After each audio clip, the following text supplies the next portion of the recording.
Yang terhormat Bapak Kepala Sekolah yang saat ini diwakili oleh Ibu Esti Sayeti MPD.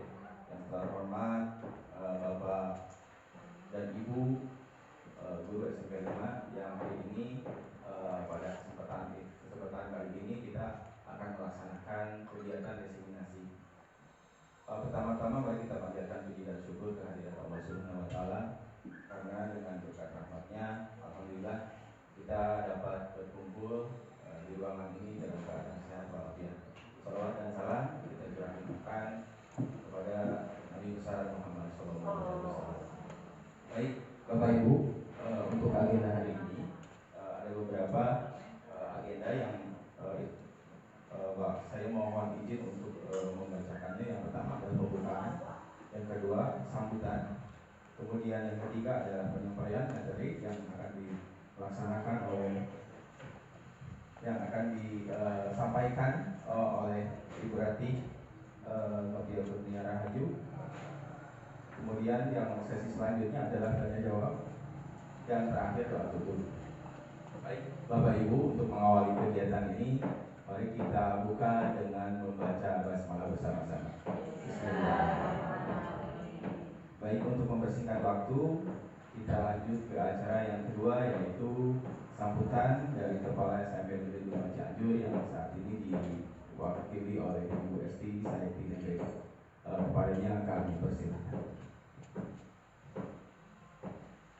Assalamualaikum warahmatullahi wabarakatuh. Terima kasih Pak Hendra selaku pengelola acara. Kemudian Bapak Ibu Rati, ada Ibu Ika dan Pak Hendra selaku CGB dan BKS yang hari ini mungkin bertugas akan diseminasi budaya positif, kemudian membahas rapor pendidikan dan PNM untuk sekolah kita ya.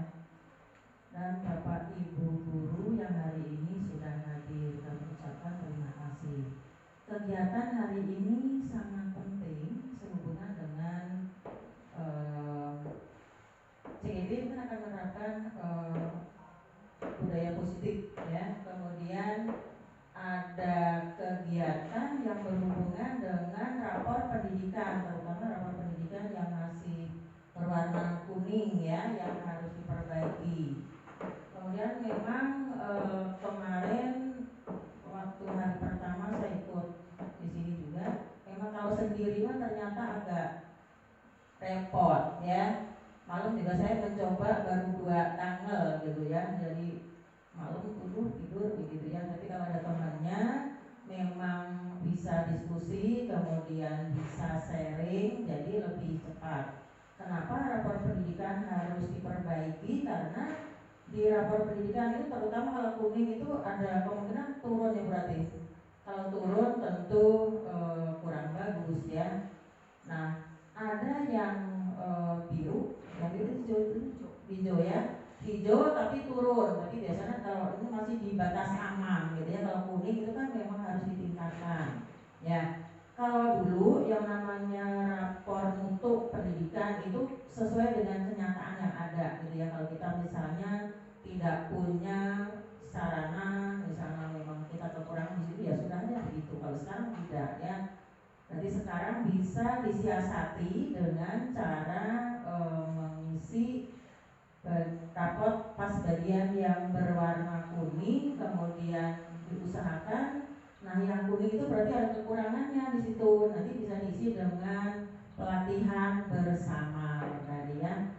Bapak Ibu, mohon maaf hari ini saya mewakili Bapak Kepala Sekolah sehubungan bapaknya belum hadir ya.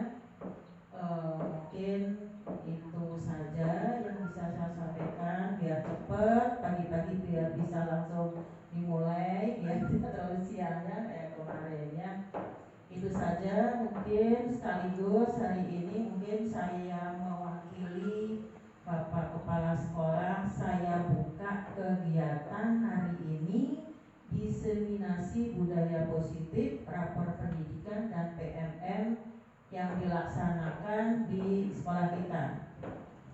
Kita buka kegiatan ini. Terima kasih. Mungkin itu saja yang bisa saya sampaikan. Assalamualaikum warahmatullahi wabarakatuh. Waalaikumsalam warahmatullahi wabarakatuh. Baik, terima kasih kepada Ibu ST saya di MPD yang telah memberikan arahan dan sekaligus membuka kegiatan ini. Bapak Ibu, untuk materi yang selanjutnya atau sesi yang selanjutnya adalah penyampaian materi. Materi kita dibagi 3 ya. Yang pertama budaya positif, kemudian rapor pendidikan dan PMM. Tentunya ini akan untuk rapor pendidikan dan PMM ini akan sedikit menyita waktu. Jadi diharap nanti Bapak Ibu mengerjakannya di sini bareng-bareng. Ya. Itu saja. Kita langsung ke penyampaian materi yang akan disampaikan oleh Ibu Rati Novia Rahli Kurnia, SPD. Kepadanya kami persilakan.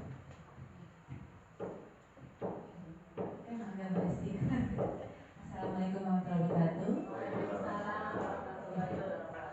Terima kasih banyak kepada Pak Hendra dan Esti sudah memberikan saya kesempatan berada di sini, di depan di sini untuk memberikan informasi atau yang namanya diseminasi atau bisa dibilang menyampaikan apa yang sudah saya dan kami pelajari sebagai calon guru penggerak.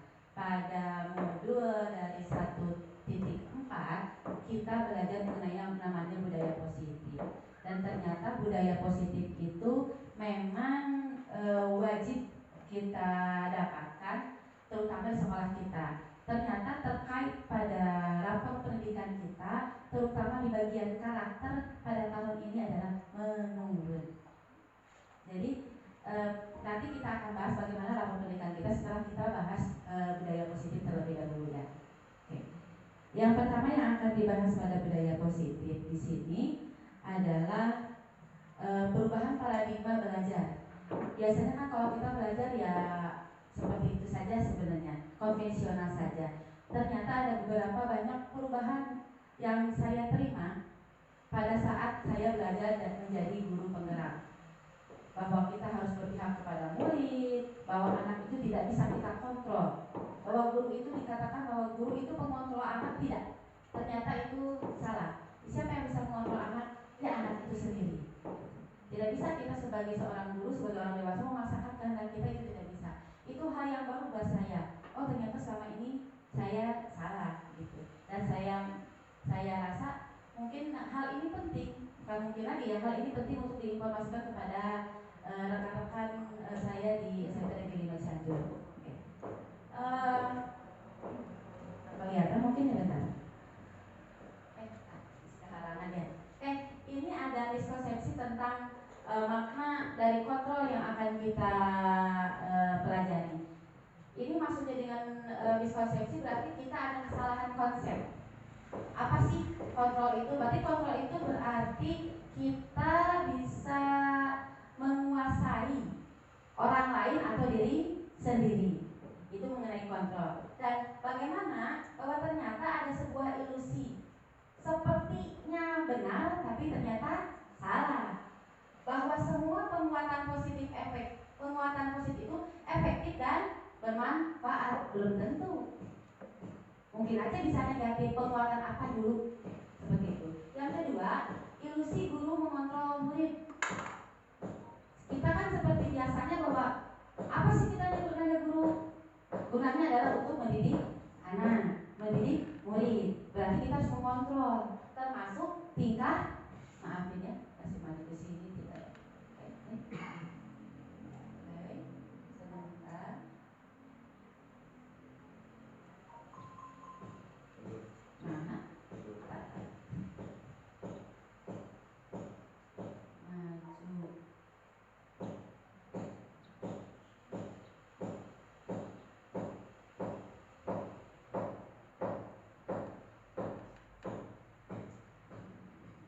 Oh ini. Apa yang terjadi dengan pointer ini? Error. Oke. Kita itu tidak bisa dikatakan bahwa kita itu mengontrol murid, tapi itu yang biasa kita lakukan, betul ya? Itu yang kita lakukan seperti itu. Yang kedua, bahwa ilusi orang dewasa dewasa memiliki hak untuk memaksa. Terutama biasanya orang tua yang mendidik anaknya. Kita juga mendidik anak. Jadi kita terkesan seperti memaksakan kepada anak. Anak tuh nggak mau, gitu kan? Nggak mau misalnya belajar yang ini. Pengennya mereka masih main. Pengennya mereka masih ngantuk. Ternyata kita paksakan. Nah itu ternyata orang dewasa itu memiliki hak untuk memaksa. Ternyata itu hanya ilusi. Yang berikutnya bahwa kritik itu kritik dan membuat orang merasa bersalah dapat menguatkan karakter. Bahwa kita selalu menilai anak, menjudge anak atau orang lain, ternyata itu tidak dikatakan benar juga. Termasuk misal ini biasanya saya selalu begini sama anak, membuat orang merasa bersalah. Misalnya, kumaha tuh ya ibu teh capek begini aja, sedih melihat kamu seperti ini. Nah, itu tuh ternyata hal yang ilusi, tidak benar ternyata. Ya, jadi membuat rasa bersalah itu tidak benar. Nah, apa kaitannya dengan yang namanya disiplin positif dan nilai-nilai kebajikan? Di sini disiplin itu adalah sesuatu yang dilakukan seseorang pada orang lain untuk membuat kepatuhan itu menurut budaya kita. Benar kan ya? Bahwa kita itu adalah orang yang membuat sesuatu itu dilakukan kepada seseorang pada orang lain untuk mendapat kepatuhan. Artinya disiplin itu adalah patuh terhadap aturan. Tapi kita akan menciptakan yang namanya disiplin yang positif. Jadi murid itu patuh dengan peraturan tapi hanya positif. Bagaimana? Itu adalah salah satu cara penerapan disiplin yang bertujuan untuk menambahkan kesadaran atau menumbuhkan kesadaran serta memberdayakan peserta didik untuk melakukan sesuatu tanpa adanya ancaman, hukuman, atau penghargaan. Bahkan di sini penghargaan pun tidak dikatakan positif. Biasanya kita beri bintang, dikasih reward apa, ternyata bukan dikatakan budaya positif, disiplin positif, tapi harus sadar dari dirinya sendiri. Nah sekarang itu kita akan berbagi informasi, kita akan berdiskusi bagaimana cara menciptakan anak yang sadar akan dirinya sendiri untuk patuh terhadap peraturan. Ya.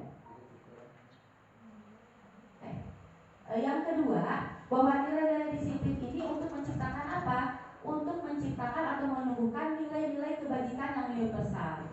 Berarti nilai-nilai kebaikan yang semua orang di dunia ini paham. Misal, menghormati, apakah hanya di Indonesia saja menghormati itu ada? Saya yakin menghormati di seluruh dunia juga sama.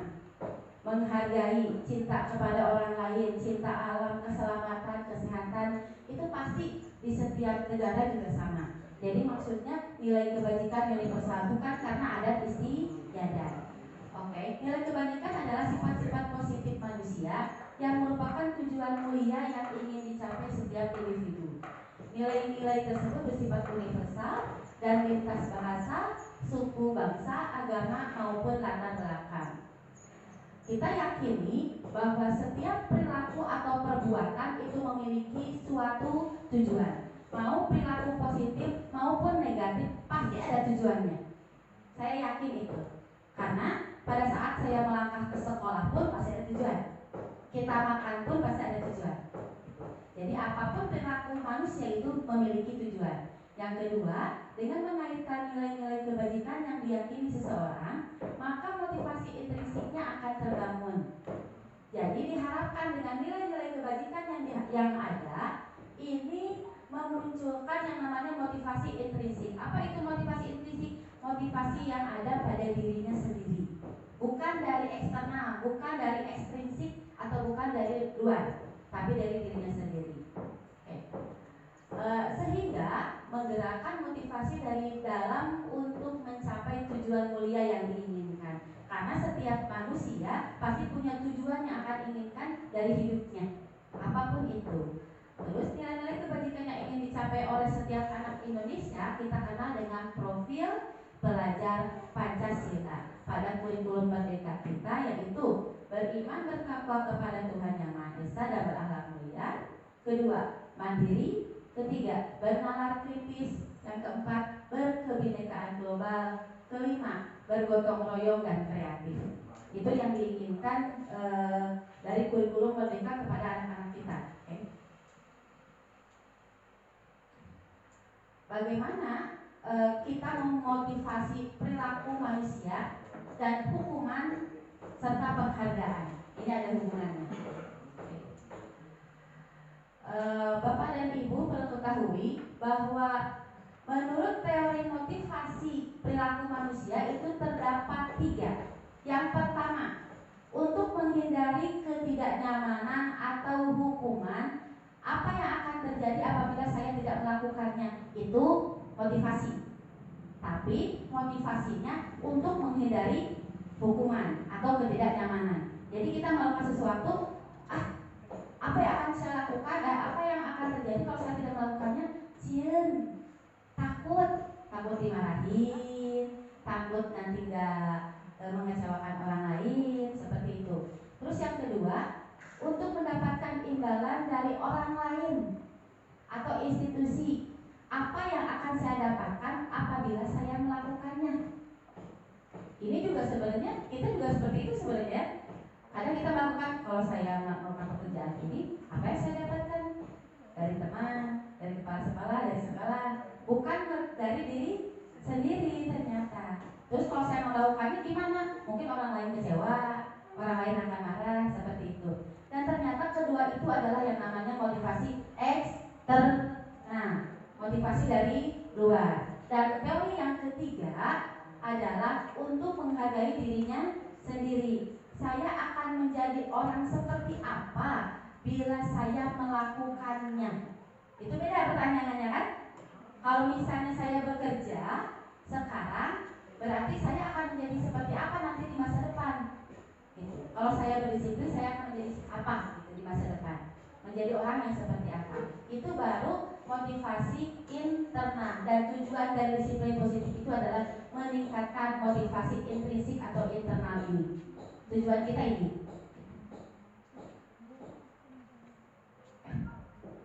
Ini dihukum oleh penghargaan. Saya kaget waktu dapat informasi ini. Dapat pelajaran ini saya kaget. Lah kok penghargaan itu ternyata kita menghukum anak. Bagaimana? Ternyata bahwa penghargaan itu berlaku sama, tanda kutip ya, dengan hukuman. Dalam arti meminta atau membujuk seseorang melakukan sesuatu untuk memenuhi suatu tujuan tertentu. Dan orang yang meminta atau membujuk, dorongannya eksternal dan akan ada faktor ketergantungan. Ini yang bahaya. Okay? Beberapa dampak dari pemberian penghargaan. Yang pertama, pengaruh jangka pendek dan jangka panjangnya. Apa yang maksud dengan pengaruh jangka pendek dan jangka panjangnya? Ternyata jangka pendeknya mah bagus. Anak langsung nurut, murid langsung nurut. Kita juga langsung semangat kan kalau ada penghargaan, dikasih uang, dikasih bintang, dikasih boneka, itu pasti langsung nurut, langsung happy, aktif sekali kelas tuh. Tapi pada saat kita nggak ngasih, hari berikutnya apa yang akan terjadi? Ya, kecewa. Ibu mana kamari maya bintang mah? Jadi teresep ayeuna mah. Nah, ibu kamana yang boneka na teu aya gini kan? Gitu ya, gitu. Itu ternyata hal-hal yang kita pikirkan ternyata bikin anak aktif, ternyata kedepannya malah tidak baik. Gitu. Jangka panjangnya apa? Tadi ketergantungan. Kita akan melakukan pekerjaan, kita akan belajar apabila ada hadiah. Gitu kan? Anak bisa disuruh ke warung kalau ada sisa uang. Betul? Tapi kalau nggak ada sisa uang, susah. Gitu. Nah, itu motivasi eksternal.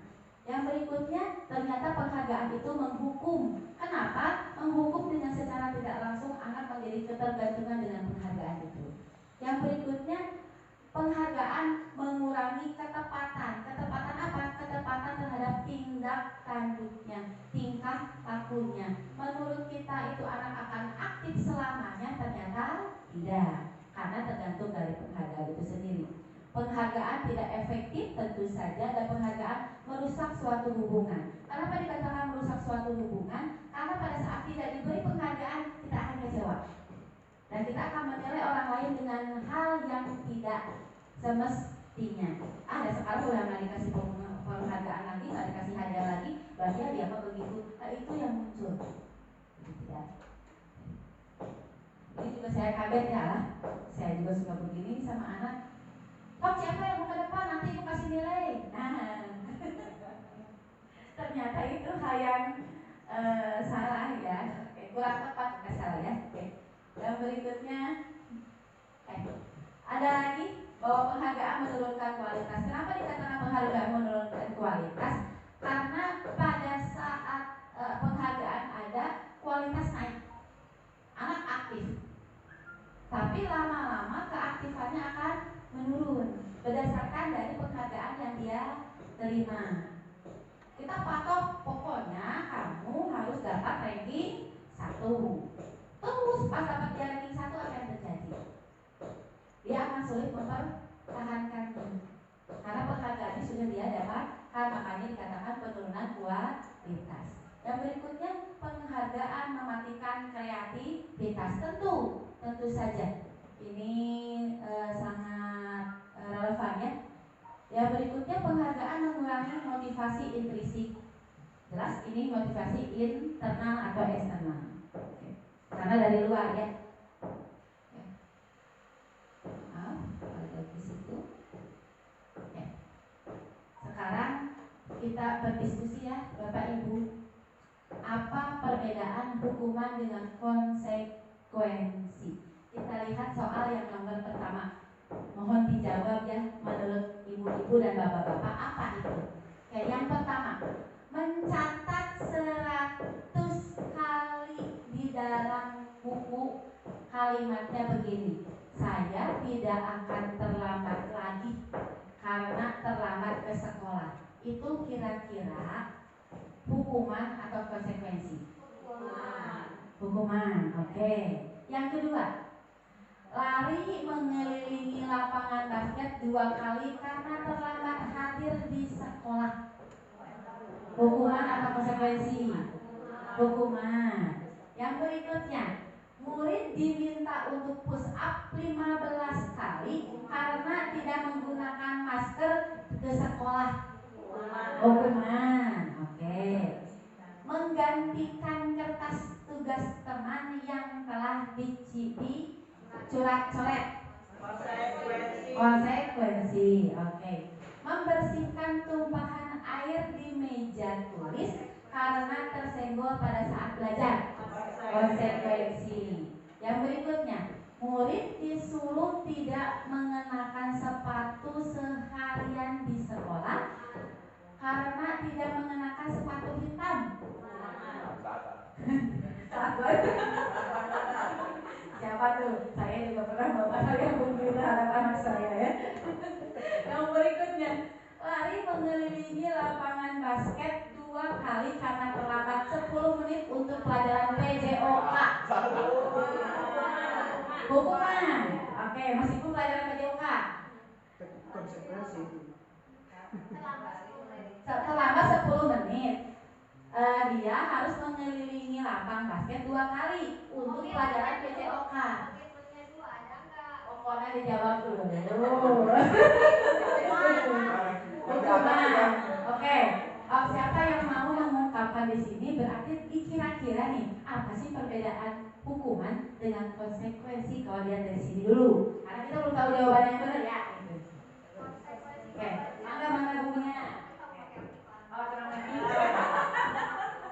Oke. Konsekuensi itu berarti apa yang dia dapatkan, gimana ya? Harus tanggung jawab atas apa yang dia lakukan gitu, atas perbuatannya gitu ya. Bertanggung jawab atas apa yang dilakukan. Ya, konsekuensi. Nah, kalau hukuman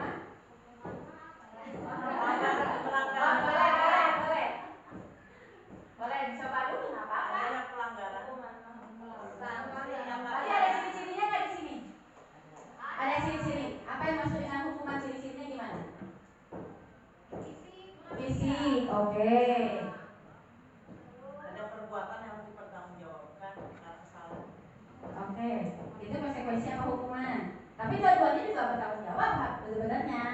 Tapi apa perbedaan dari konsekuensi dengan hukuman? Tapi dua-duanya juga mempertanggungjawabkan apa atas perbuatan. Cuman kalau konsekuensi mah ada komitmen dulu. Ada komitmen dulu. Nah, misalkan ada komitmen, kalau terlambat segini, kamu konsekuensinya harus begini, lari 3 kali. Ya. Tapi kalau hukuman mah itu aturannya begini, kamu terlambat, kamu dihukum. Oke, berarti tanpa komitmen terlebih dahulu. Tapi dia sudah ada aturannya. Aturan Sudah ada kayak aturannya. itu tuh, 15 menit. Apa? Beli basket kalau Push up.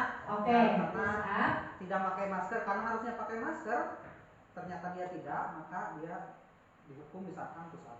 Oke. Tapi push up-nya ada nggak di aturan itu? Tidak ada. Tapi yang penting maskernya ada. Itu maksudnya dari hukuman. Tapi kalau konsekuensi sesuai dengan komitmen. Oke. Yuk kita dicoba ya kira-kira jawabannya apa. Oke. Yuk. Betul tadi jawabannya. Oke, yang pertama ternyata betul hukuman. Yang kedua hukuman. Yang ketiga hukuman. Yang keempat konsekuensi. Yang kelima konsekuensi. Yang keenam hukuman. Konsekuensi. Kenapa? Karena memang fisik ya ada di jauhkan. Begitu ya. Jadi alhamdulillah melihat dari sini Bapak Ibu sudah memahami apa perbedaan hukuman dengan konsekuensi. Tepuk tangan dulu untuk semuanya. Salah isi. Apa-apa ya. Saya juga sebenarnya pada saat ini waktu latihan kan ini berarti ada latihannya loh di modulnya. Ini saya salah loh. Saya bilang hukuman. Ternyata konsekuensi saya bilang hukuman. Kayaknya juga sama. Apa ini? Yang penting mah jangan kemana lari, ini pasti hukuman. Padahal tidak semua lari namanya hukuman. Oke. Apa itu perbedaan konsekuensi dengan hukuman ternyata?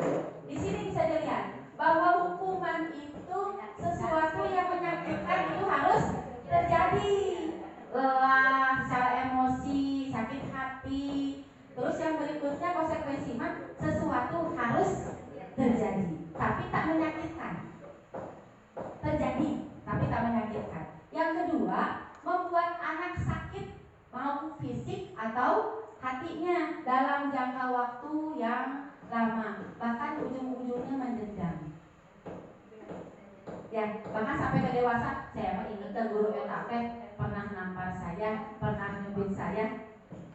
Asalnya ini yang saya ingat dengan salah satu guru. Ya, oke.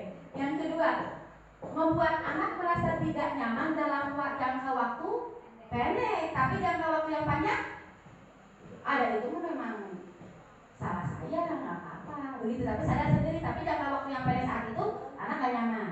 Yang berikutnya, anak membenci kedisiplinan karena dengan hukuman yang tadi konsekuensinya anak menghargai disiplin. Hukuman paksaan, tapi kalau konsekuensi ada stimulus dan tanggapan. Ada tadi kata Pak Encep, gimana dulu kalau kita berkomitmen pelanggaran tanggapan ini. Komitmen patuhi peraturan tanggapannya ini. Jadi sesuai dengan apa yang dikomitmenkan, distimuluskan. Oke, mendorong anak menyakiti dirinya sendiri. Konsekuensinya mendorong anak agar mudah menyesuaikan diri. Menurut Bapak Ibu, kenapa di sini dikatakan bahwa mendorong anak menyakiti dirinya sendiri dengan menghukum?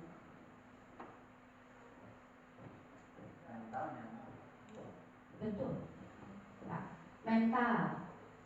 mental dia kan merasa bahwa dia tidak berguna, dia selalu salah, ternyata saya dihukum begini sama orang lain, otomatis dia tidak bisa menghargai dirinya sendiri, kemungkinan besar menyakiti dirinya sendiri. Oke.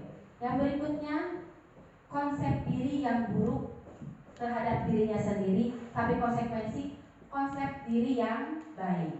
Anak belajar untuk menyembunyikan kesalahan. Ini yang bahaya. Ya, karena ada ada di tadi. Karena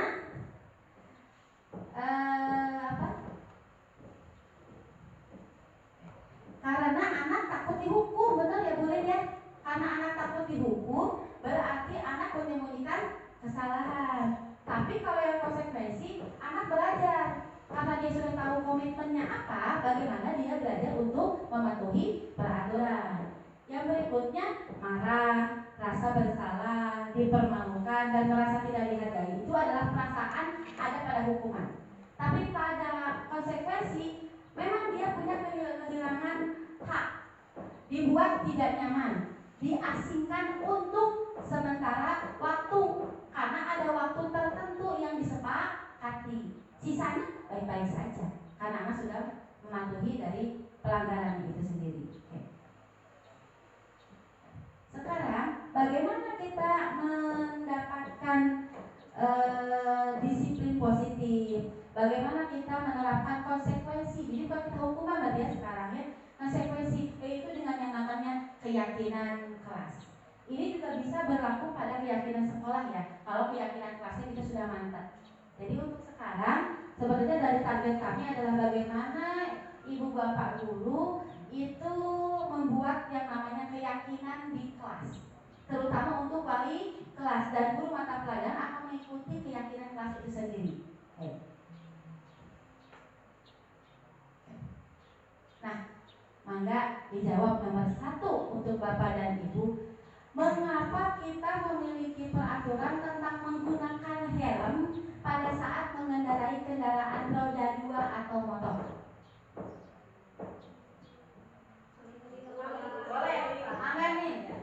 Untuk melindungi kepala Kepala. apabila terjadi kecelakaan. Oke, melindungi kepala apabila terjadi kecelakaan. Maksudnya ada lagi yang lain? Mangga PT.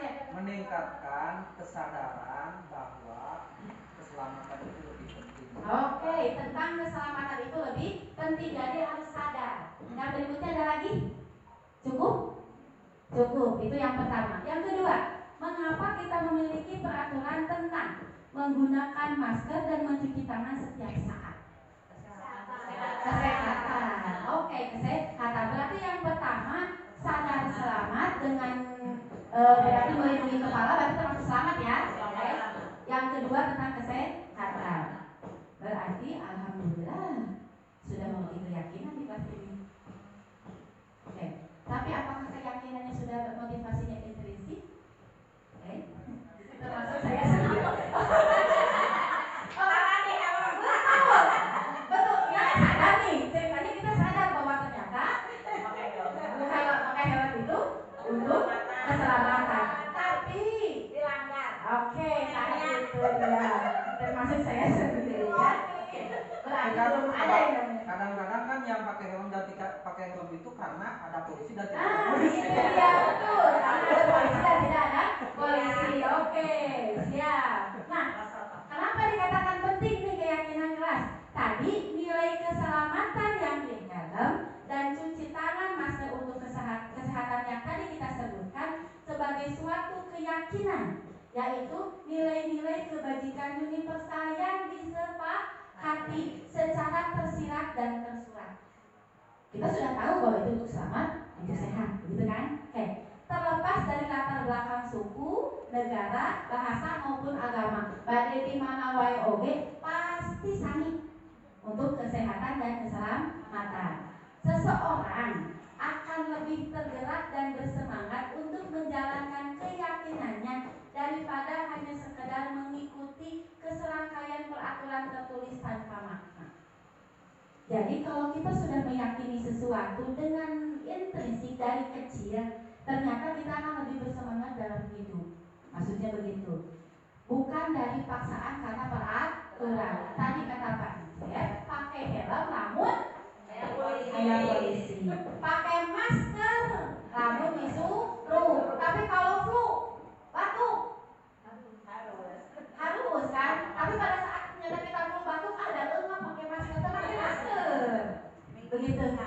Jadi hal-hal yang begitu ternyata untuk kita sendiri pun perlu menumbuhkan hal begini gitu ya. Untuk diri kita sendiri. Makanya kita ajak bareng-bareng anak-anak, mungkin kita juga bisa berubah, apalagi anak gitu ya. Oh maaf, jadi kembali lagi ke sini. Salah pencet. Oke.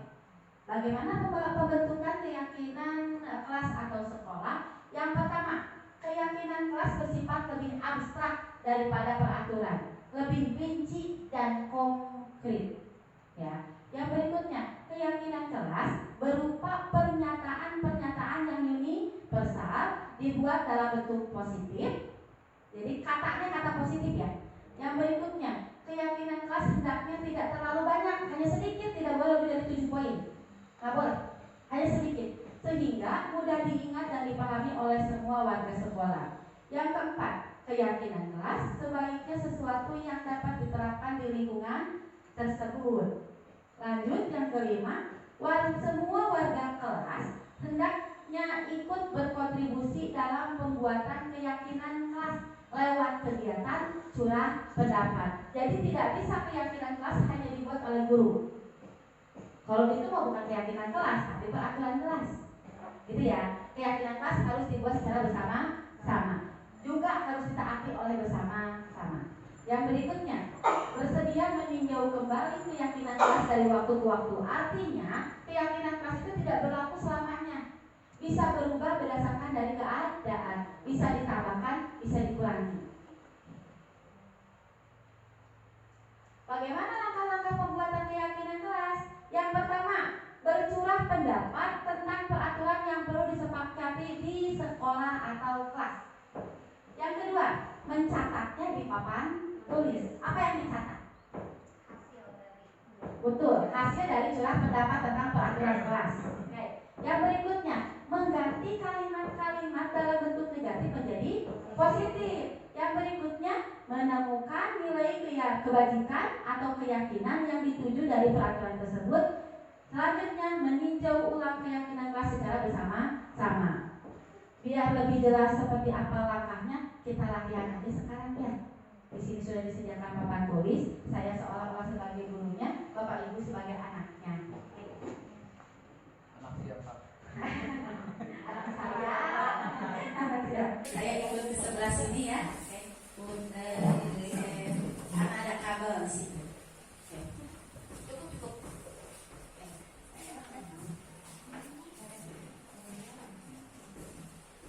Jadi seperti ini. Yang pertama-tama kan kita aturan yang pertama adalah curah pendapat mengenai peraturan kelas. Jadi kira-kira menurut anak-anak ibu sekalian, menurut murid-murid ibu sekalian yang ibu sayangi, kira-kira peraturan apa? Peraturan kelas apa yang membuat kalian menjadi nyaman di kelas pada saat belajar? Oke, yang pertama apa? Oke, terima kasih. Yang satu, tidak boleh ngobrol. Yang kedua, Tidak sering izin keluar. oke, tidak sering izin keluar. Tidak sering Keluar. izin keluar. Yang ketiga, yang benar. Oh, tidak boleh bermain HP. Oke. Tidak boleh bermain HP. Cukup 7 ya. Oke. Boleh minum? Boleh. Oke. Boleh minum. Makan gimana makan? Tidak boleh makan. Oke. Boleh minum plus permen. Tidak terlambat. Tapi tidak makan gitu ya? Oke, tidak makan. Yang kelima tidak terlambat. Oke, tidak terlambat. Nah, mangga baiknya. Oh, udah. Apa lagi? Fokus apa? Oh, fokus mendengarkan. Fokus memperhatikan. Oke. Fokus memperhatikan. Ada lagi terakhir. Menjaga kebersihan. Mau menghargai, mau menjaga kebersihan. Boleh mana aja. Mana aja. Oke. Kebersihan dulu ya. Di sini namanya. Oke. Menjaga kebersihan itu. Oke. Kebersihan.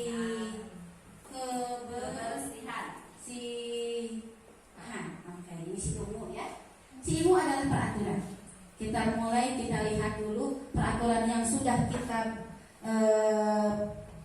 curahkan atau pendapatnya kalian akan seperti apa. 1, tidak boleh ngobrol. Yang kedua, tidak sering izin keluar.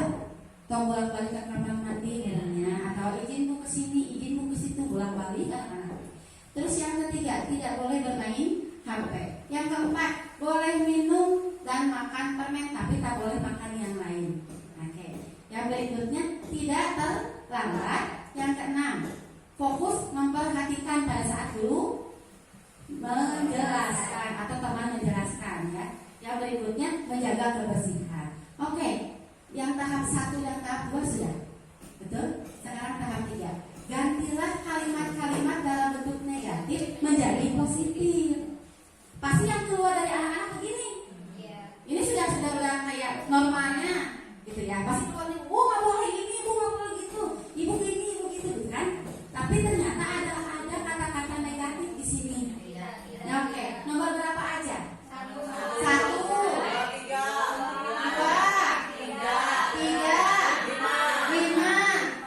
Oke, sekarang kita ganti nomor 5. Datang tepat waktu. Oke, nomor 5 keren. Kita ganti jadi si hijau. Berarti ini datang tepat waktu. Bahkan bagus juga kalau datang sebelum waktu dimulai. Oke. Yang berikutnya. Nomor 1 bisa sama nomor 6, berarti boleh dihapus. Boleh. Oke, sangat boleh. Kita hapus nomor 1. Sip. Ya. Terus? Oke, berarti sini diganti, berarti saling menghargai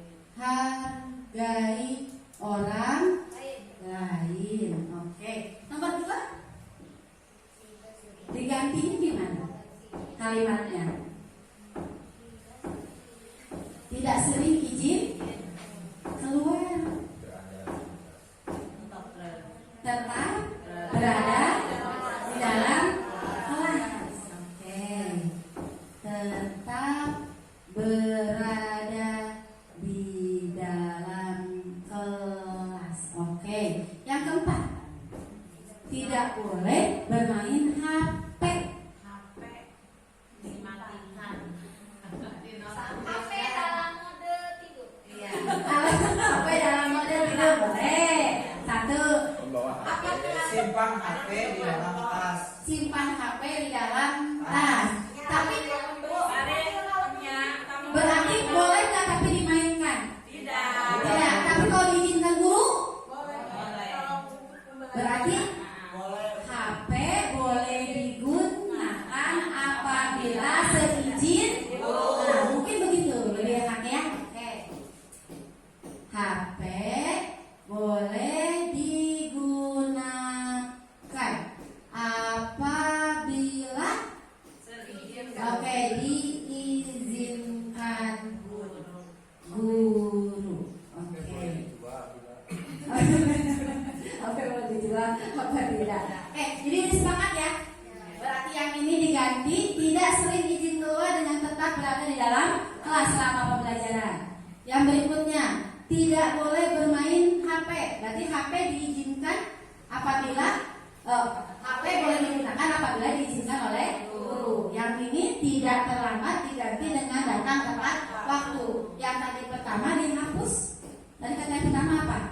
Tidak ngobrol, sama dengan fokus memperhatikan penjelasan dari guru dengan saling menghargai orang lain. Ini sudah ada tahapannya. Yang ketiga. Sekarang yang keempat. Yang keempat, menemukan nilai kebajikan atau keyakinan yang dituju dari peraturan tersebut. Jadi setelah kita membuat tadi kalimat yang positif dari peraturan kelas, menurut kalian nilai kebajikan apa yang terkandung dari setiap peraturan? Misal nomor 1, menghargai orang lain. Apakah sudah termasuk nilai kebajikan? Nah, oke, berarti ini sudah termasuk nilai kebajikan. Tetap berada di dalam kelas, apa nilai kebajikannya? Disiplin bukan nilai kebajikan, tapi sesuatu yang dibuat untuk menciptakan, menemukan keyakinan kelas, ada nilai-nilai kebajikan. Itu disiplin.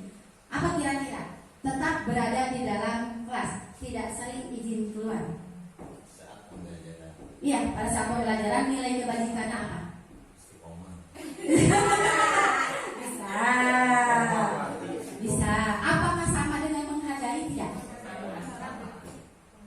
Sama nggak dengan menghargai guru, menghargai teman? Karena kan mengganggu ya. Oke, berarti ini dia masih tentang menghargai. Kalau ini disebutkan angka 1, berarti di sini juga angka 1. Berarti menghargai. Tidak boleh bermain HP. HP boleh digunakan apabila diizinkan. Nilai kebajikan apa? Sama. Menghargai berarti 1. Tidak makan. Boleh minum dan atau makan permen.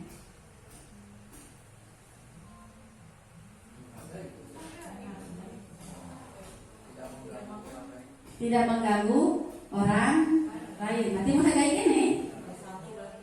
Menghargai. Kalau kesopanan masuk kesopanan. Berarti boleh nomor 1, boleh ditambah dengan sopan. Betul ya? Oke, sopan santun mungkin ya. Karena memang harus santun. Oke, sopan santun. Datang tepat waktu.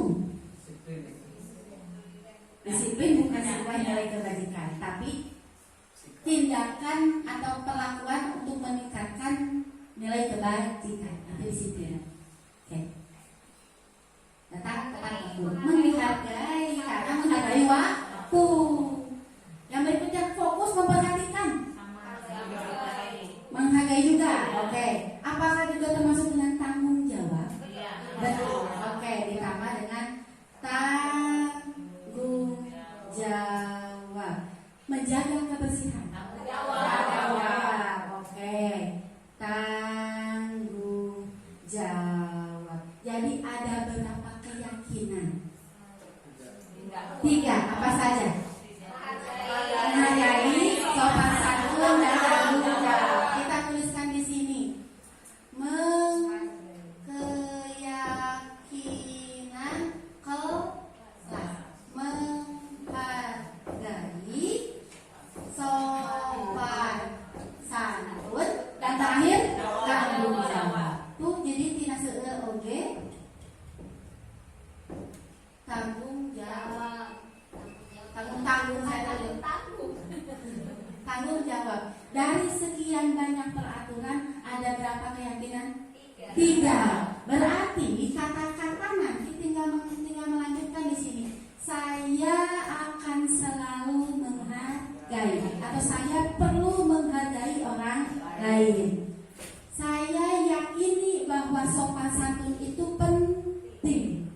Lanjutkan. Saya yakin tanggung jawab akan membuat diri saya menjadi lebih baik. Itu yang namanya keyakinan kelas. Jadi hanya segini. Ini yang akan nanti kita tempelkan di banner kelas. Karena keyakinan kelas ini wajib dicatat dan wajib tahu semua orang yang berada di kelas itu, termasuk guru. Jadi pada saat anak melanggar, misal anak melanggar berantem, di sini ada nih, tapi ada nggak di sini? Anak berantem di kelas, menghargai. Jadi keyakinan kelas apa yang kamu langgar? Menghargai ibu, saya tidak menghargai orang lain tuh kan lebih enak, gitu. Jadi kalau kamu mah nggak menghargai orang lain, jadi kita nggak usah menjudge anak tidak menghargai orang karena dia akan sadar sendiri dengan keyakinan kelas yang sudah kita buat. Jadi nggak bisa kita buat sendiri, tapi harus dengan anak-anak, dengan murid kita. Dan ini adalah tugas kita. Seharusnya ini di awal tahun ajaran baru, begitu ya. Jadi nanti pada saat kita punya kelas, gitu ya, punya kelas yang baru atau mungkin wali kelas bisa memulai dari sekarang. Bagaimana cara membuat keyakinan kelas? Jadi nanti anak kita lihat ada perubahan nggak dari bulan ke bulan, gitu. Dengan konsekuensi yang tadi, bukan hukuman tapi konsekuensi. Kalau mereka tidak menghargai ini, tidak mematuhi dengan yang namanya keyakinan kelas, apa konsekuensinya? Harus sesuai dengan apa yang dia langgar. Tidak bisa di luar dari itu. Begitu ya. keyakinan kelas. Dan ada tahapan-tahapan selanjutnya. Maaf. Nah, ini kan pernah disosialisasikan Betul. menurut ya. Betul sekali. Buat kesepakatan. Nah, oke. Sekarang apa sih perbedaan kesepakatan dengan keyakinan? Kesepakatan yang mana? Yang ini. Iya. Ini kesepakatan kelas, bukan keyakinan kelas. Nah, sekarang kita lanjutkan dengan keyakinan kelas. Kalau waktu kesempatan kelas pada saat itu kita tidak boleh apa, kita harus bagaimana. Tapi kalau keyakinan kelas ini berlaku dalam jangka waktu yang lama, begitu. Jadi kita harapkan bahwa anak itu di masa depan dia akan menghargai, akan selalu sopan santun dan belajar untuk bertanggung jawab. Oke, sip. Nah, ini sudah ya. Berarti ini 3 ulang bersama-sama berarti sudah diyakini, betul kan? Oke, berarti ini contohnya. Nah, ini yang SD, bayangin yang SD. SD kelas 1, setiap anggota kelas perlu belajar. Setiap anggota kelas perlu senang. Jadi kalimatnya yang mereka bisa paham. Setiap anggota kelas perlu melakukan tugas. Setiap anggota kelas perlu saling menghargai. Dan setiap anggota kelas perlu merasa aman. Ini untuk kelas 1. Ini contoh-contoh saja. Kelas 5 beda lagi, kelas 7 beda lagi. Itu yang kelas 7. Berarti kita ya, SMP. Jadi begini sistemnya. Hormatnya di atas, misalnya menghargai di atas, baru di bawahnya kalimat. Seperti apa? Misalnya di sini kan hormat. Kami meyakini bahwa sangat penting untuk menghormati semua orang dan barang milik orang lain. Ya gitu ya. Terus bekerja. Kami meyakini bahwa sangat penting untuk mengerjakan segala pekerjaan dan mengikuti kegiatan yang telah ditugaskan. Meskipun di sini tidak ada tentang yang namanya mengerjakan tugas, wajib mengerjakan tugas misalnya. Tapi di sini apakah ada keyakinan kelasnya? Yang mana? Tanggung jawab. Jadi tanpa kita ada di sini pun di sini bakal ada. Kita bisa meminta tanggung jawab pada anak. Konsekuensinya seperti itu, ya. Oke. Yang berikutnya diterima dan dimiliki. Oke. Kami meyakini bahwa sangat penting untuk merasa diterima dalam suatu kelompok dan saling peduli satu sama lain. Kenapa begini isinya? Betul, kebinekaan. Terus yang berikutnya berarti ada kejadian anak terkucilkan. Begitu. Ada kejadian. Jadi sebelum itu terjadi sudah disepakati terlebih dahulu. Gitu ya. Ini contoh dari keyakinan kelas. Nggak boleh banyak-banyak. Cukup 3 sampai bahkan paling banyak hanya 7. Tidak boleh banyak-banyak. Oke. Kita lanjutkan. Sekarang berarti sudah bisa dipahami kira-kira keyakinan kelas seperti apa ya? Gitu. Jadi kami sih dari tim SMGP SMP Negeri 5 Cianjur berharap kami juga membuat. Jadi tidak yang bergerak tidak hanya kami, tapi semua orang di SMP Negeri 5 Cianjur yang bergerak. Kita lanjutkan. Oke. Apa ini? Ini adalah kegiatan lanjutan setelah kita membuat keyakinan kelas. Jadi ada yang namanya kegiatan tampak seperti dan tidak tampak seperti. Ini namanya tabel P. Tadi kan yang hormat. Yang tampaknya hormat apa sih? Ini berarti rinciannya. Isinya apa yang di sini? Isi yang ada di dalam ini adalah peraturan kesepakatan kelasnya. Jadi sekarang mau dibalik. Jadi isi yang ini berarti ada di bagian tampak dan tidak tampak. Misal untuk hormat ini datang tepat waktu, ternyata tidak tampaknya gimana? Kalau tidak tampak berarti dia tidak hormat maksudnya. Ya kalau tampak berarti dia hormat. Datang tepat waktu berarti kalau anak datang tepat waktu dia sudah menghormati diri sendiri, menghormati waktu dan orang lain. Berarti kalau dia tidak hormat berarti dia sering terlambat hadir. Begitu. Terus yang berikutnya, menyapa teman dan guru setiap hari. Itu sudah hormat. Salam setiap ketemu. Berarti kalau anak yang begitu saja, berarti tidak berarti keyakinan kelas. Tak acuh kepada teman dan guru. Tak acuh ini artinya tidak peduli, karena artinya acuh adalah peduli. Oke. Yang berikutnya, mengembalikan barang teman yang telah dipinjam dan mengucapkan kata terima kasih. Ini yang paling kita sering ada di rumah anak-anak ya. Ibu pulpen leungit. Ibu ya ternyata ada di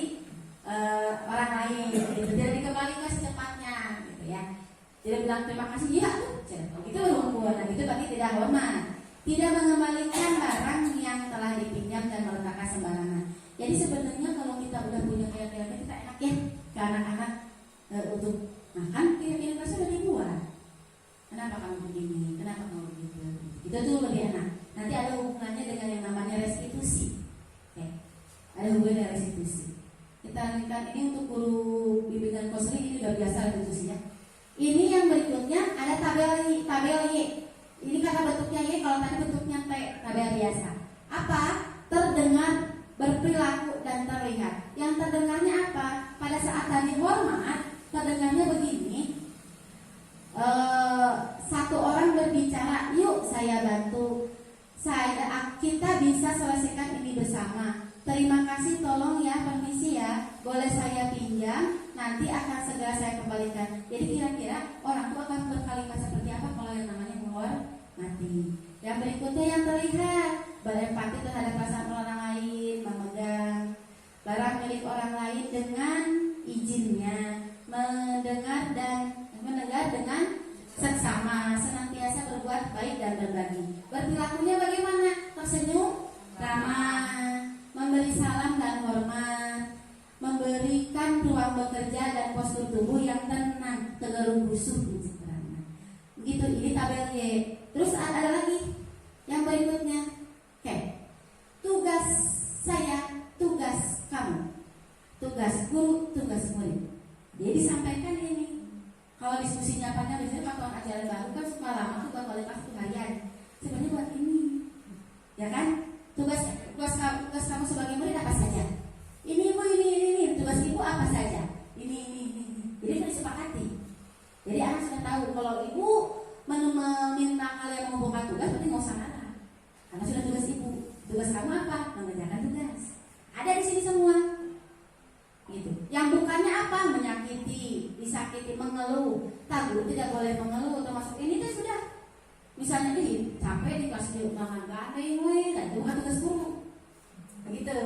Tapi kalau sekarang kan kita nggak bisa bilang itu juga dulu karena nggak ada keyakinan kelas. Tapi nanti mas sudah diterangkan begini mah, anak sudah jelas. Ibu mau ngeluh, bagaimana tugas ibu loh ngeluh begitu, kayak nawe kelas begini gitu. Jadi kita bisa begitu. Oke, kita lanjutkan. Capek apa ibu? Bisa? Ada? Oh, enggak ya? Aku tidak capek. Bersedia untuk berdiri sebentar. Kita melakukan peregangan terlebih dahulu, ya Allah. Yuk nyanyi.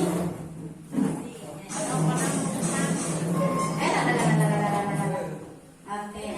Yuk, ini ada sebuah senam.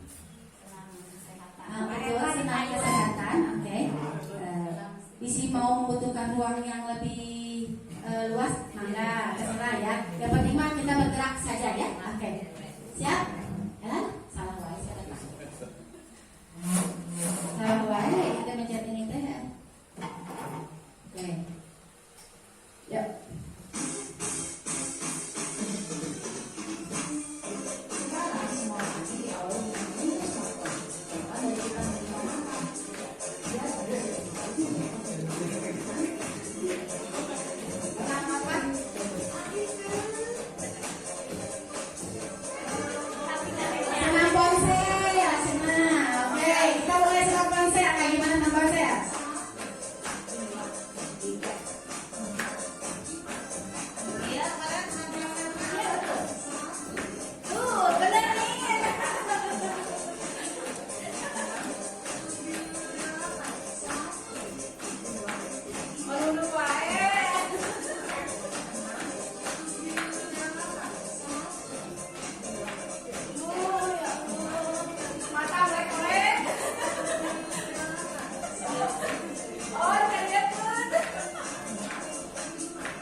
manusia dan dunia berkualitas. Mangga, ini ada satu kasus nih.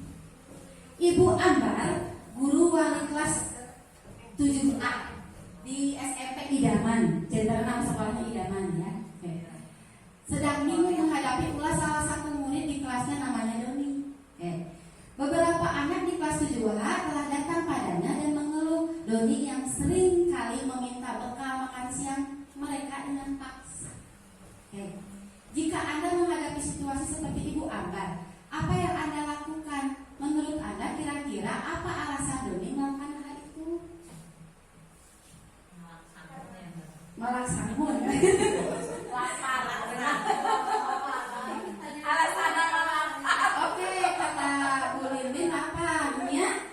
Kan belum ditanya alasannya. Oke.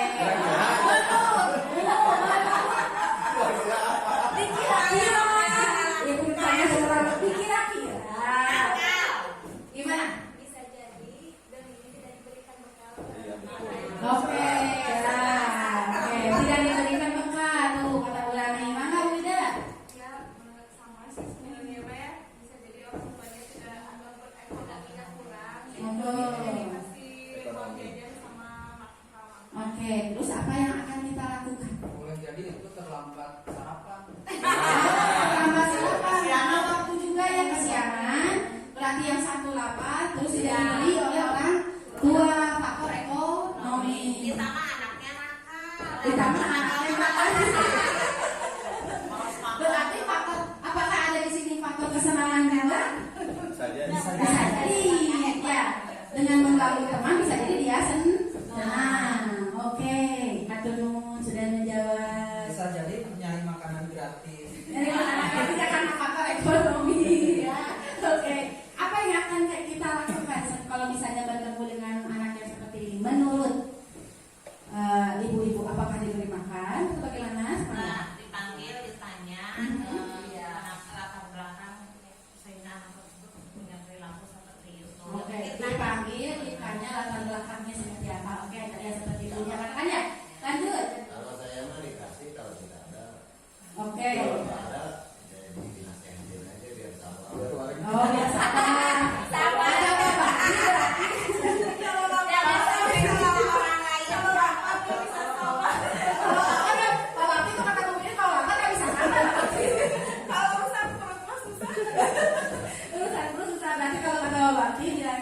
Kalau misalnya ada kita beri, kalau tidak ada suruh sabar. Meskipun kata Bu Ida kalau lapar nggak bisa sabar. Ada lagi saran yang lain? Tidak, cukup segitu. Oke. Ini kaitannya dengan 5 kebutuhan dasar manusia ya. Kita juga begini. Kita juga sama. Oke. Ini dia 5 kebutuhan dasar. Yang pertama bahwa bertahan hidup. Yang kedua kasih sayang dan rasa diterima. Yang keempat kebebasan. Yang kelima kesenangan. Yang keempat kesenangan. Yang keenam adalah penguasaan. Apa yang maksudnya dengan bertahan hidup? Berarti kebutuhan yang menyebabkan kita menjadi hidup. Makan, tidur, minum, berpakaian, rumah, tempat tinggal, itu adalah bertahan hidup. Kita sebagai manusia bertahan hidup dengan cara hal-hal yang begitu. Yang berikutnya rasa kasih sayang dan rasa diterima. Ini yang sering terjadi kepada kita. Apakah kita merasa disayangi, diterima oleh orang lain atau tidak? Dan ini menyebabkan kebutuhan dasar, termasuk orang tua. Anak-anak kita suka lebih sering ya bilang, nah ada mama bapaknya ibu nah ya seperti sesuatu baik. Apakah kebutuhan mereka ada tidak? Tidak. Terpenuhi tidak? Tidak. Oke. Yang berikutnya tentang kebebasan. Kebebasan itu berarti bebas memilih apa yang mereka hendaki, apa yang mereka inginkan, betul Bu Lia. Jadi artinya kalau misalnya anak sudah mendapatkan apa yang diinginkan, berarti dia sudah bebas sebenarnya, sudah merdeka, sudah bahagia. Yang berikutnya kesenangan. Kita wajib senang mengoleksi sesuatu, bisa tertawa, itu kebutuhan kita. Makanya saya berkoleksi hal seperti mainan-mainan. Untuk apa? Kesenangan saya, memenuhi kesenangan. Yang berikutnya penguasaan. Ini adalah kebutuhan dasar terhadap pengakuan terhadap orang lain.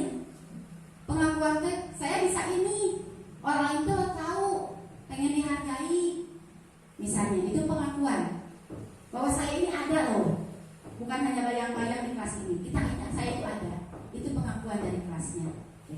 Jadi seseorang itu perlu memenuhi kelima dasar ini tanpa terkecuali. Apabila terpenuhi, karakternya positif. Apabila tidak terpenuhi satu saja, karakternya negatif. Kita bisa tanya berbagai macam masalah kan yang ada di kita anak-anak. Kenapa kamu melakukan ini? Tadi lapar. Apakah yang lapar tadi yang mana kebutuhannya? Bertahan hidup. Dia bertahan hidupnya tidak ada. Bahkan banyak anak yang terlambat. Kalau nggak salah kemarin ibu nenek teman dari CGP saya menangis pada saat kita ini. Karena anaknya sering terlambat tuh. Kenapa kamu terlambat bahkan nggak sekolah? Ternyata anak itu bangunnya siang bukan karena apa-apa. Dia harus bekerja pada malam harinya di pasar. Harus angkut-angkut barang dan yang lainnya. Jadi dia sudah kelelahan. Dari situ mulai ternyata bertahan hidupnya anak itu tidak tercukupi, makanya terjadi pelanggaran. Bukan hanya harus dari kasih sayang, dari penguasaan, dari kesenangan kebebasan, tapi dari bertahan hidup aja juga bisa. Kalau kebebasan, anak ternyata dipaksa untuk melakukan sesuatu oleh orang tuanya, oleh kita, itu anak pasti akan melanggar, membentak, marah dengan sejadi-jadinya. Itu berarti otomatis karakter dia menjadi negatif, perilaku dia menjadi negatif, karena kebebasan, kebutuhan dasar dari manusia ini tidak terpenuhi. Itu yang dimaksudkan ya.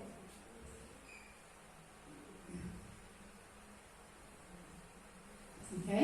Nah, apa hubungannya dengan yang namanya dunia berkualitas? Artinya, apabila ternyata setiap anak itu termasuk kita itu punya yang namanya dunia berkualitas, dunia hayalan.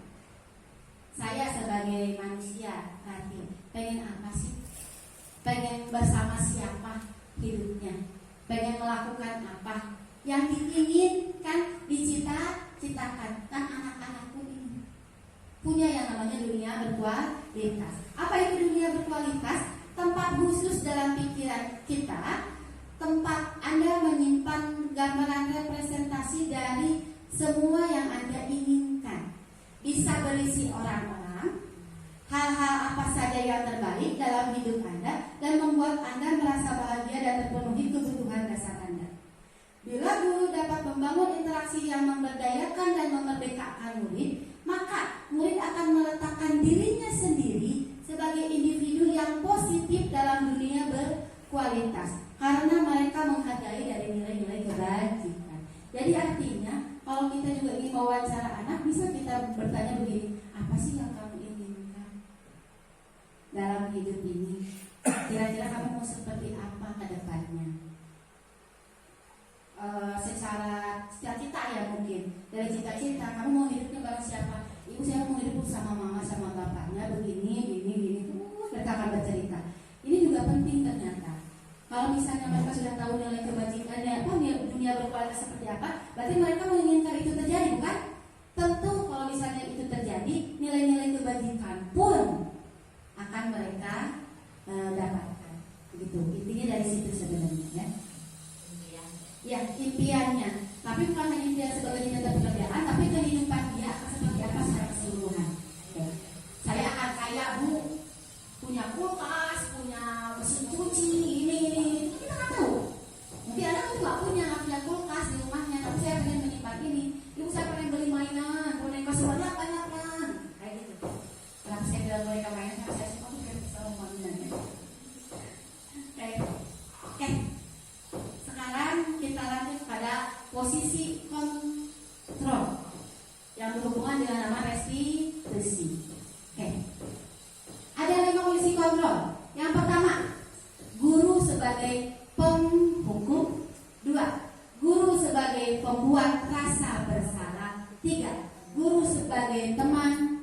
4, guru sebagai pemantau. 5, guru sebagai manajer. Kita lihat apa perbedaannya dari video yang kita akan saksikan bersama-sama. Lahir.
buat rasa bersalah ya. Iya, buat rasa bersalah.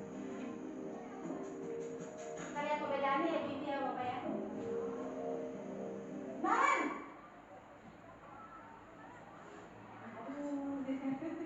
Apa Ibu? Naren, kamu kenapa terlambat lagi, nak? Ya Tuhan, Naren, kamu senang ya bikin ibu susah ya? Kalau kamu terlambat lagi, nanti ibu yang ditegur bapak kepala sekolah, nak. Disangka ibu tidak bisa membina kamu. Duh, gimana ini? Maaf Bu. Duh, Gusti Naren, kamu suka ya kalau ibu ditegur bapak kepala sekolah? Terus, sekarang ibu harus tulis apa yang di buku absen? Ini kamu sudah sering terlambat loh. Ibu harus apa coba? Maaf Bu. Maaf sekali. Ya sudah, lain kali jangan bikin ibu susah lagi ya nak ya. Ibu tidak akan kuat lagi kalau kamu begini terus. Bisa jantungan kalau ibu tegur bapak kepala sekolah. Sampai cepat ke kelas. Maaf ya Bu. Maaf sekali.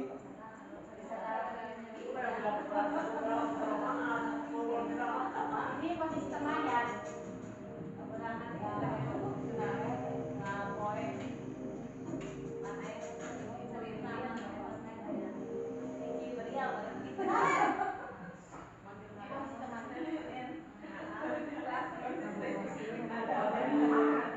Wah, sudah jam berapa ini nak? Ini teman. Terlambat lagi ya sayang. Iya Bu. Habis ibu saya lupa bangunkan saya Bu. Kamu malah menyalahkan ibu kamu. Kamu Ya, kan dulu. jam. Ya, dulu Kok saya. terlambat sih? Iya Bu. Saya memang lambat bangun tadi. Jadi biarpun saya lari kencang, tetap nggak kesenja Bu. Ya sudah sana. Nanti lain kali larinya lebih kenceng lagi ya. Biar gak terlambat lagi. Bikin seneng ibu. Demi ibu. Bisa kan? Bisa lah Bu.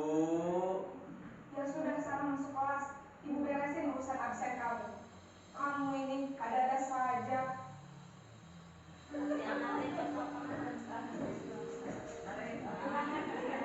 Ini tipe pemantau ya. Ini yang mantau. Naren. Ya, sudah ya. Bisa terus. Naren! Habis deh. Selamat pagi Bu. Naren, apa peraturan sekolah kita tentang jam berapa kita harus masuk sekolah, nak? Kita harus di sekolah jam 7 Bu. Iya betul, sekarang sudah jam 7.20. Naren sudah tahu konsekuensinya jika terlambat hadir. Paham Bu. Saya harus tinggal kelas pas jam istirahat selama 20 menit. Iya benar, konsekuensinya demikian. Jadi nanti jam 9.30 pas istirahat, kamu harus tinggal di kelas, kerjakan tugas tambahan untuk ketertinggalan kamu, ya? Baik Bu.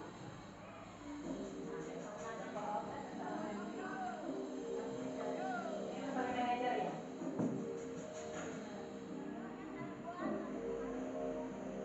Naren! Tapi ada masalah.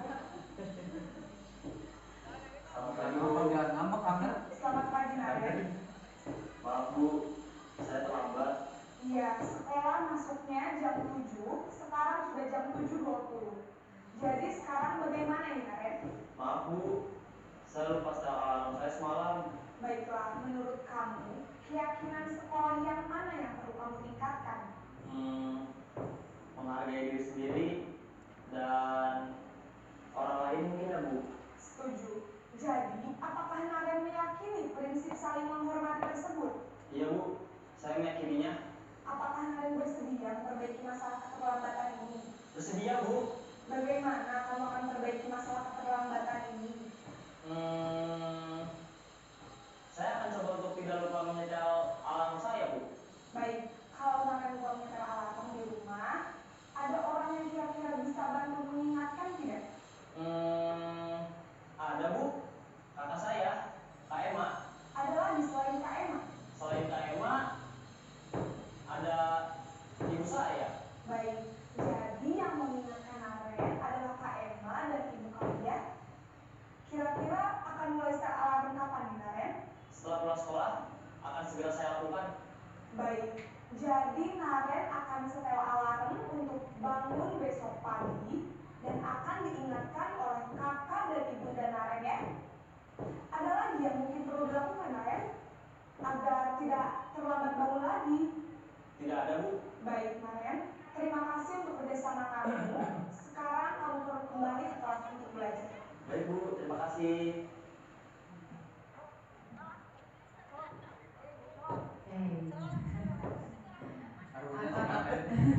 Yang pertama tanggapannya dalam Sama, saya boleh meminta Bapak dan Ibu satu orang saja untuk menanggapi dari kelima yang posisi kontrol ini. Video yang saya dapatkan dari Direktorat Kementerian, dari modul kami juga. Jadi hanya saja kami potong. Kenapa? Biar dari waktu yang mau ditonton banyak, itu juga pengertiannya juga akan sama dengan nanti slide yang berikutnya. Jadi yang penting dulu adalah posisi 5 posisi kontrol ini terlihat lebih jelas atau tidaknya. Nah, kira-kira menurut Bapak Ibu dari posisi penghukum, pemberi rasa bersalah, teman, pemantau, dan manajer, itu menurut Bapak dan Ibu tanggapannya seperti apa, dan mana yang kira-kira lebih baik kita lakukan terhadap anak-anak kita? Mangga, siapa yang satu dulu orang?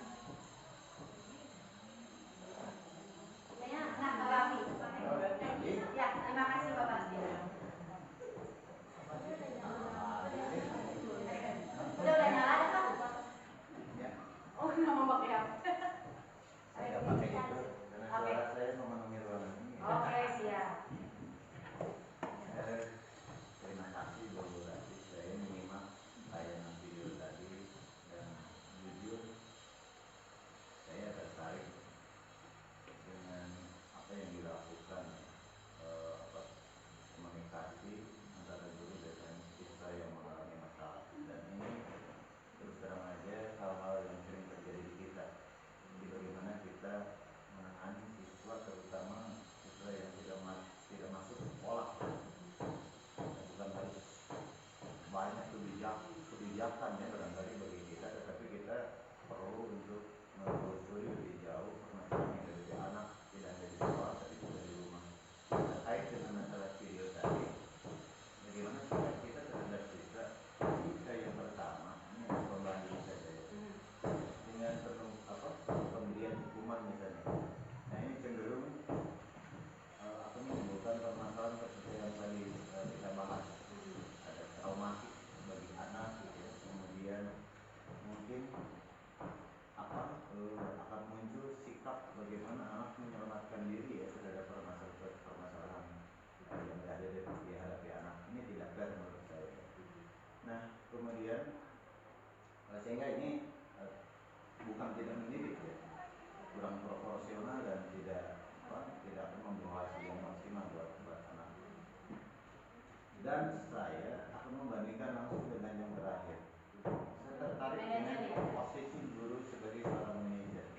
Dan di situ anak akan dilatih, dididik, karena ini anak kan masih anak-anak gitu, masih perlu bagaimana kita membimbing mereka, mendidik mereka, mengarahkan mereka sehingga mereka menjadi dirinya sendiri, otonom terhadap permasalahan hidup.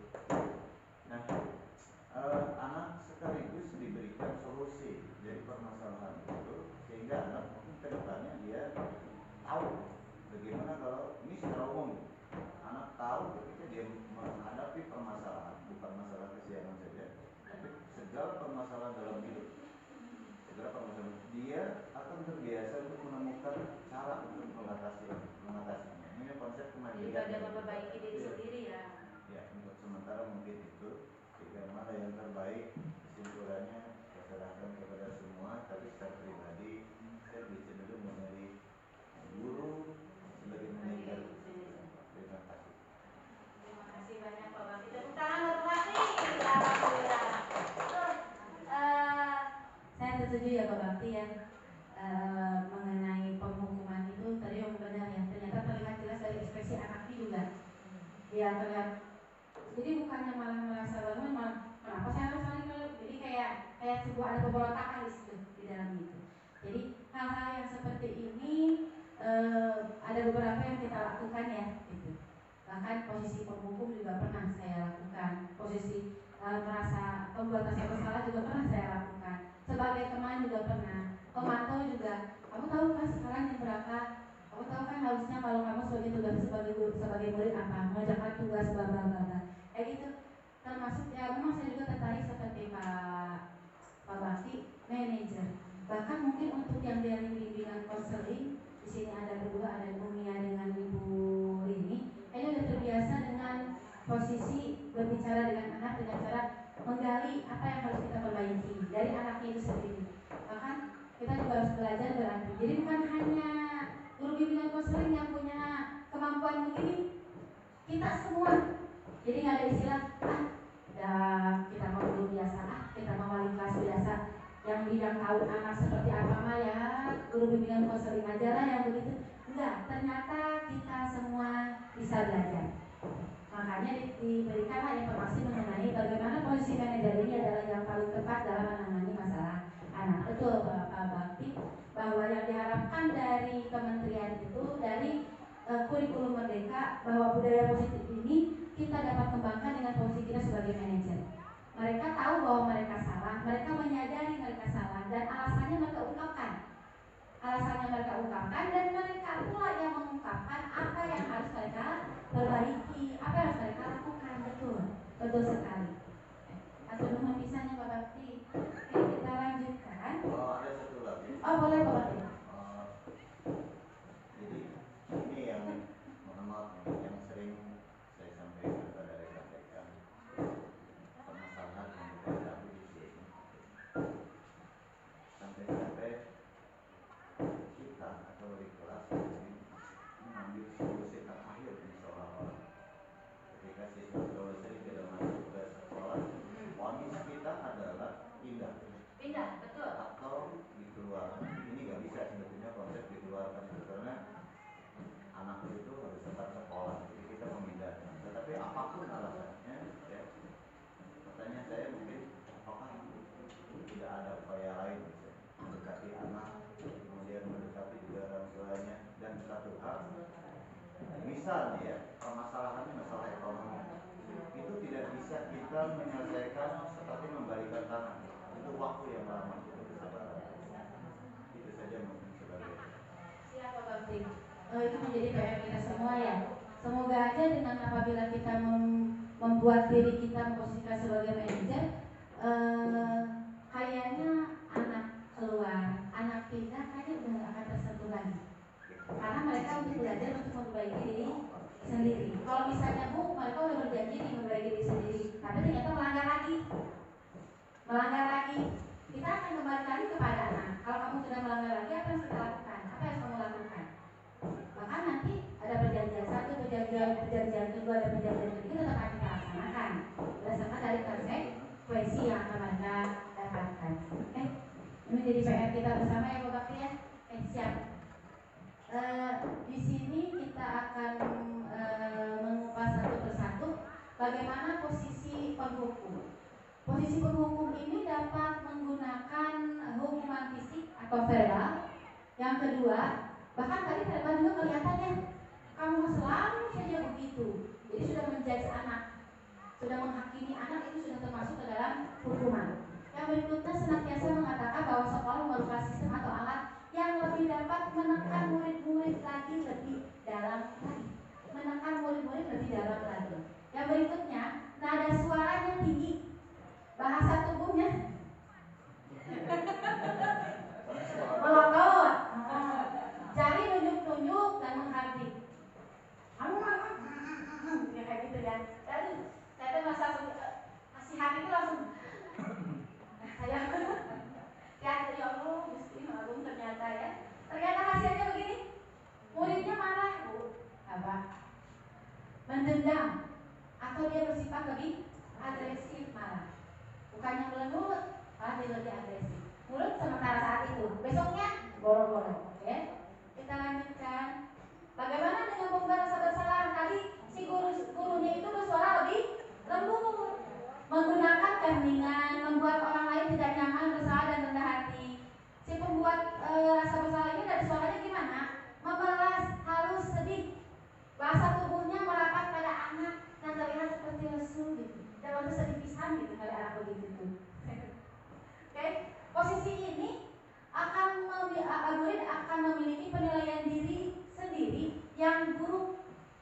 dan mereka merasa tidak berharga dan telah mengecewakan orang-orang yang disayanginya.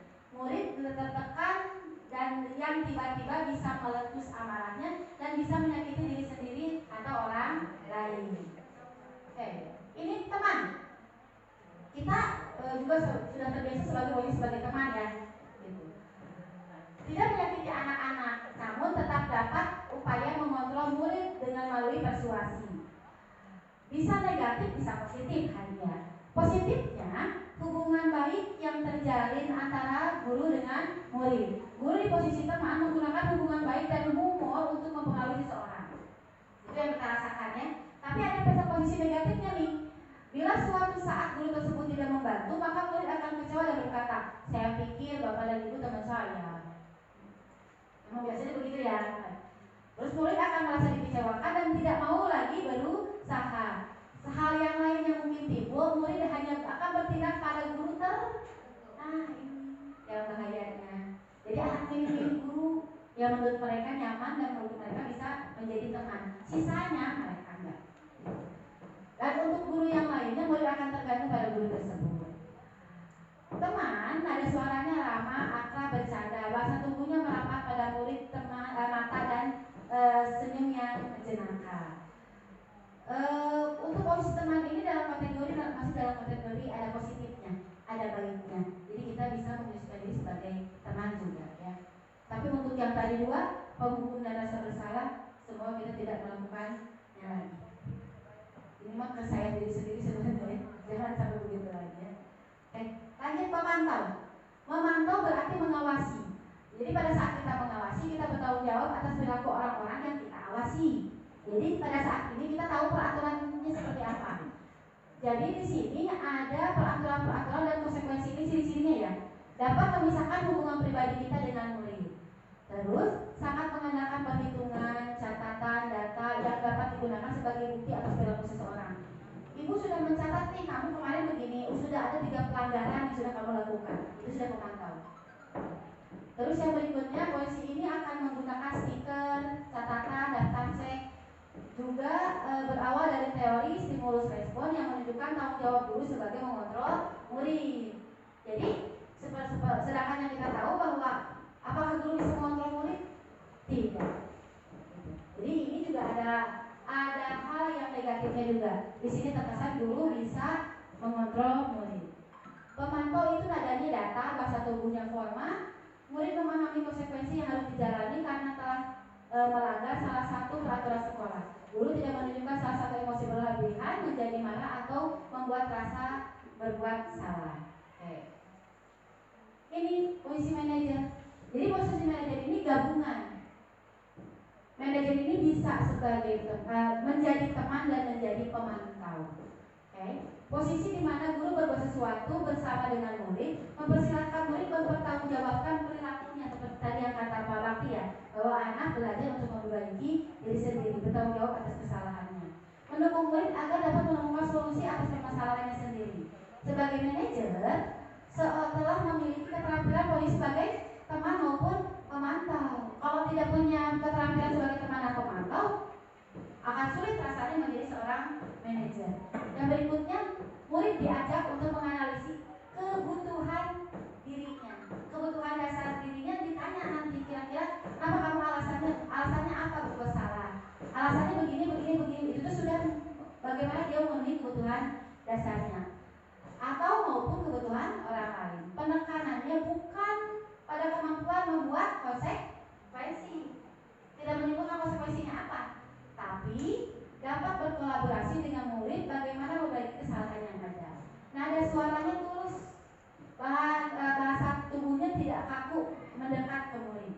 Fokus ada pada murid, bukan untuk membahagiakan guru atau orang tua. Murid sudah mengetahui adanya suatu masalah dan sesuatu perlu terjadi. Maksudnya sesuatu perlu terjadi berarti sesuatu perlu dilakukan setelah kesalahan yang sudah dia lakukan. Nah, posisi manajer ini perlu adanya pengetahuan mengenai yang namanya segitiga restitusi. Ya. Segitiga restitusi ini ada 3 tahapan. Yang pertama, menstabilkan identitas. Yang kedua, memvalidasi tindakan yang salah. Yang ketiga adalah menanyakan keyakinan. Pada menstabilkan identitas di sini ada kata-kata. Setiap orang pasti pernah melakukan kesalahan. Kita itu berkata seperti itu. Kalau kita melakukan kalimat begini, berarti kita sudah melakukan menstabilkan identitas. Yang berikutnya, kamu bukan satu-satunya yang pernah melakukan ini. Orang lain juga pernah melakukan ini. Itu menstabilkan identitas. Artinya dia tidak salah secara pure. Salah pasti ada alasannya. Menstabilkan tindakan yang salah tadi memenuhi kebutuhan dasar. Di sini harus ditanya alasannya apa.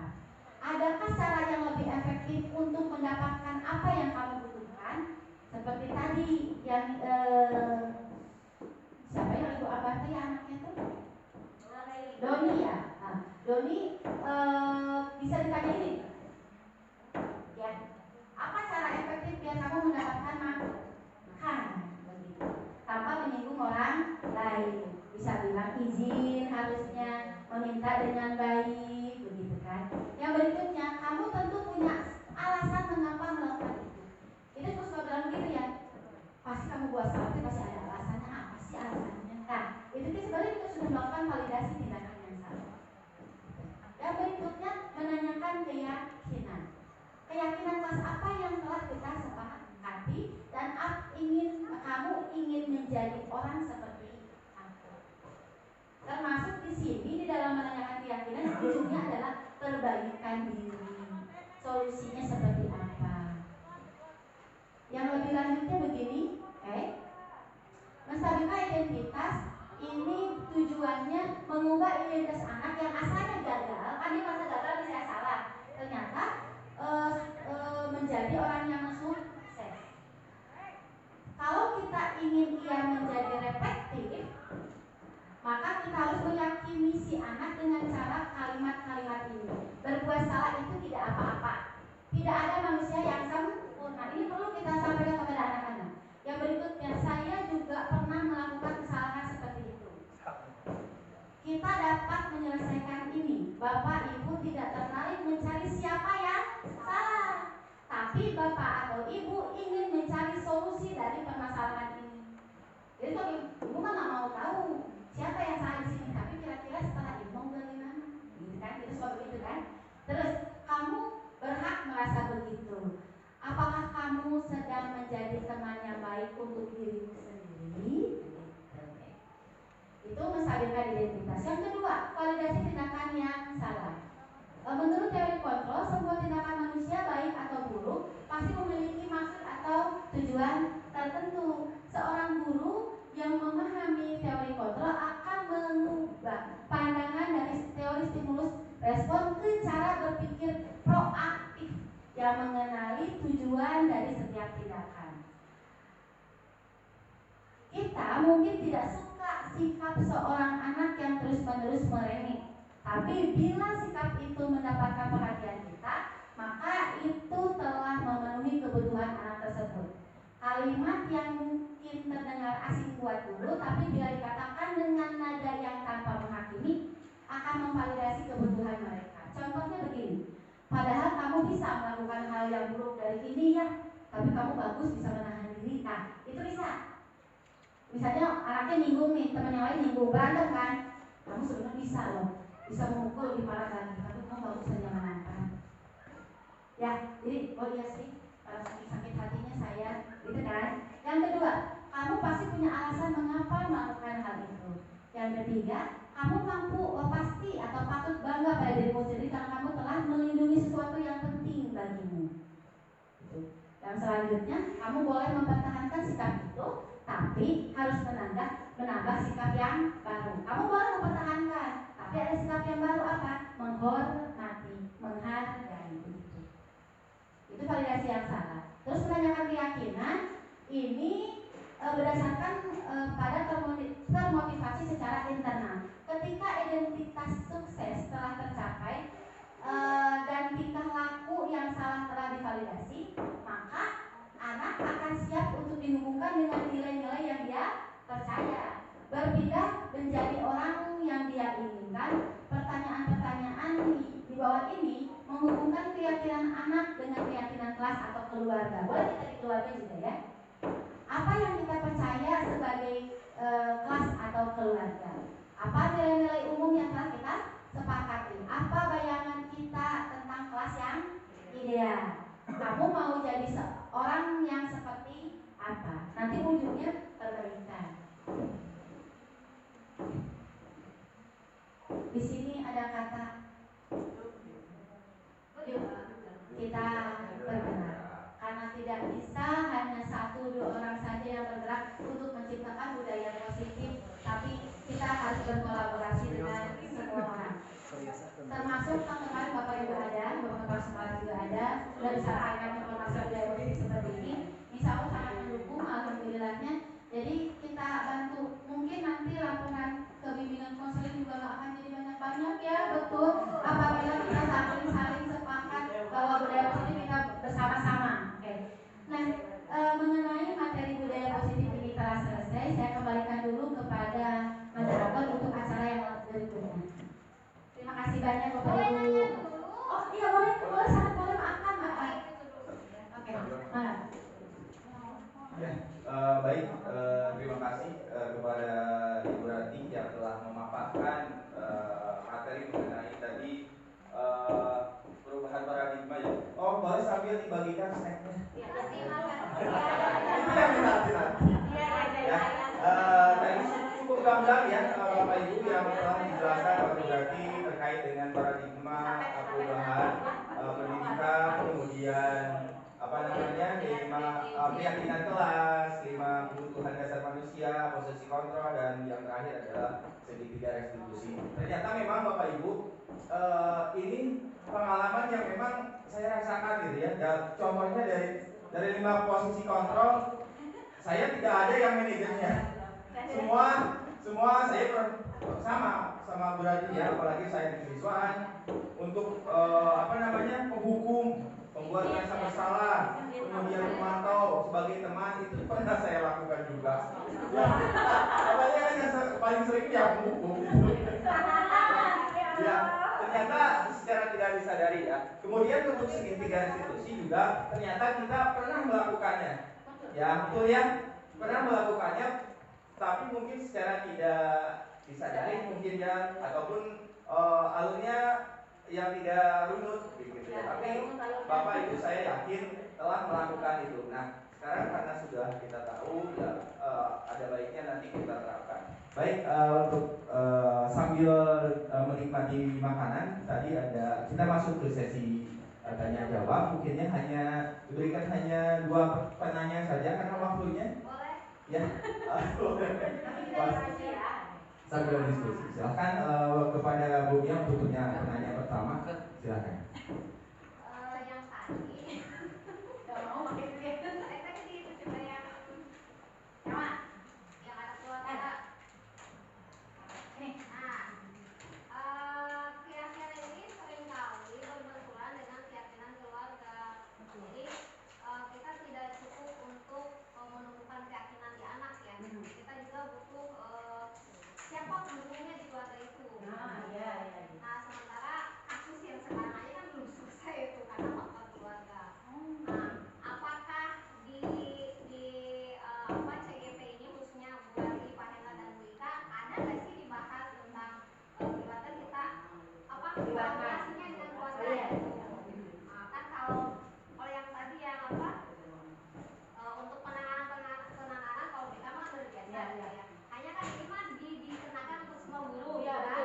Ini enak gitu sebetulnya ketika jadi mungkin harus ada feedback juga, dan ketika sudah ada keterangan dari guru bagaimana kita mungkin itu sikap gitu ya, merahasiakan itu gitu agar kita aja yang tahu. Terima kasih banyak. Dijawab dulu mungkin ya untuk pertanyaan dari Bu Mia tadi, apakah ada keyakinan dari keluarga, kemudian kolaborasinya juga dalam mengatasi permasalahan anak. Silahkan bisa dijawab Bu Rati. Terima kasih banyak Pak Hendra, terima kasih banyak Bu Mia. Pertanyaannya sangat menarik, dan itu pun yang muncul pada pemikiran saya pada saat kemarin lomba karya Bu Mia. Kami itu dilatih kayak tadi membuat keyakinan kelas begini, terus merancang bagaimana membudayakan positif di sekolah. ternyata di situ banyak tanya jawab, akhirnya berujung kepada orang tua. Oke, jadi artinya begini, dari pihak program dari guru penggerak menyerahkan kepada kita semua, kepada kami calon guru penggerak, bagaimana menggerakkan budaya positif di sekolah secara all out, secara keseluruhan. Artinya termasuk juga dengan orang tua. Kita tidak mungkin bisa membudayakan positif di sekolah saja, sedangkan di orang tua ternyata malah dianjurkan oleh orang tua sendiri, dianjurkan oleh rumah sendiri. Kita sudah di sekolah begini loh, menghargai, menghormati tanggung jawab pendidikannya, tapi pas di sekolah orang tua nggak menerapkan hal yang sama. Makanya diperlukan kolaborasi dengan orang tua. Dan beberapa program dari kami itu adalah parenting. Jadi setiap wali kelas itu harus dan wajib melakukan parenting minimal 1 semester itu sekali. Itu pun bukan dalam acara bagi rapor, bukan acara dibagi rapor. Apa materinya? Ini materinya ini nilai-nilai kebajikan termasuk keyakinan pada keluarga. Itu saja, nilai kebajikan, disiplin positif dan keyakinan pada keluarga. Jadi kita bisa nyampaikan bagaimana orang tua menyelesaikan masalah dengan anak. Apakah dengan mau tipe penghukum, mau tipe pembuat merasa bersalah, atau tipe yang mana, begitu. Jadi kita bisa berikan informasi ini kepada orang tua. Ini yang akan menjadi program kita selanjutnya. Jadi kalau di kita sudah mantap, keyakinan kelas kita sudah keren, sudah dibuat semua, kita lanjut program berikutnya kepada orang tua secara serentak. Mungkin apabila bangunan sudah selesai semua, sudah baik semua, terus posisinya mungkin 3 kelas digabungkan dalam waktu tertentu, ada pematerinya, bisa kita tayangkan seperti ini, begitu. Materinya siapa saja boleh, bukan hanya dari kami, dari Bumia boleh, dari kesiswaan, dari siapapun, bahkan dari wali kelas juga boleh. Ingin mencoba membagikan informasi, bahkan dari orang tua pun sangat boleh. Jadi kami itu punya satu program bahwa orang tua menjadi pemateri di sekolah, itu sangat boleh, sangat boleh. Jadi nanti kita adakan parenting, gitu. Boleh per kelas, boleh digabungkan beberapa kelas. Yang penting budaya positif ini secara keseluruhan ada di lingkungan anak, bukan hanya di sekolah. Karena kita perlu mengetahui bahwa sekolah itu adalah rumah kedua dari anak. Anak di rumah pertama tidak nyaman, masa di rumah kedua juga tidak nyaman. Tapi anak di rumahnya nyaman, masa di sekolah tidak nyaman. Yang kita inginkan adalah anak di sekolah aman nyaman, di rumah pun aman nyaman. Jadi kita berkolaborasi, bukan untuk kita, bukan untuk orang tua dan guru, tapi untuk siswa itu sendiri. Begitu sih yang diinginkan, gitu ya Bu Mia? Ya. Jadi program berikutnya adalah parenting ya. Oke, bismillahirrahmanirrahim. Kita Hendayana, kita siap buat parenting. Penyampaian tadi kan tidak boleh ke anak seperti itu ya, misalkan kurang baik, misalkan memberikan bintang, kemudian reward dan lain-lain. Nah ini bagaimana? Ini kenyataan ya, gurunya. Kan sekarang banyak guru yang mengikuti pelatihan atau diklat karena ingin penghargaan atau sertifikat. Ya, kadang-kadang kan tidak mengejar ilmunya ya, ada juga yang mengejar sertifikatnya. Seperti itu. Bagaimana, Neng? Terima kasih Ibu, terima kasih banyak. Sangat betul. Itu realita kita. Karena dimulai dari penghargaan. Dari kecil kita dituntut kalau kita mau melakukan sesuatu, kita akan diberi hal yang baik buat kita. Itu dari kecil begitu. Otomatis pada saat kita dewasa, kita pun menginginkan hal yang sama karena itu sudah terpola. Gitu ya. Berarti waktu kecilnya kita sudah biasa diberi penghargaan. Ujung-ujungnya sekarang kita lihat sendiri hasilnya. Sekarang kita balik bertanya kepada diri kita sendiri, apakah kita mau anak kita gitu, berlaku sesuatu karena ingin sesuatu gitu, karena ingin penghargaan. Jadi itu kenyataannya. Bahkan sebelumnya, bahkan saya sendiri untuk ikutan CGP bukan karena keinginan sendiri, tapi bukan keinginan sendiri, tapi diminta kan, tolonglah Bu Ranti, perwakilan dari sekolah gitu kan, ajak gue Bu Ika Hendayana, betul ya, ajak, udahlah kami juga ikutan, paksa. Tapi setelah mengikuti ini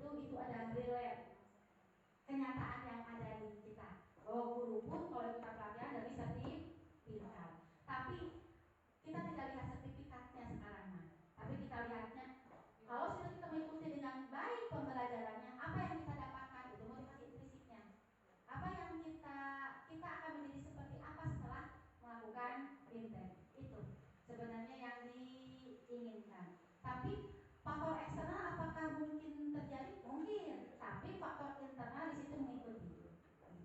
Begitu ya. Terutama faktor eksternal berarti hadiah. Hadiah setelah kita sudah berjuang. Semoga yang SMP 5 ke depannya sudah berpikir bahwa pelatihan bukan pertanda ingin sertifikat. Boleh ditanya ke depan waktu karena nanti masih ada 2 kegiatan lagi ya. Terima kasih banyak.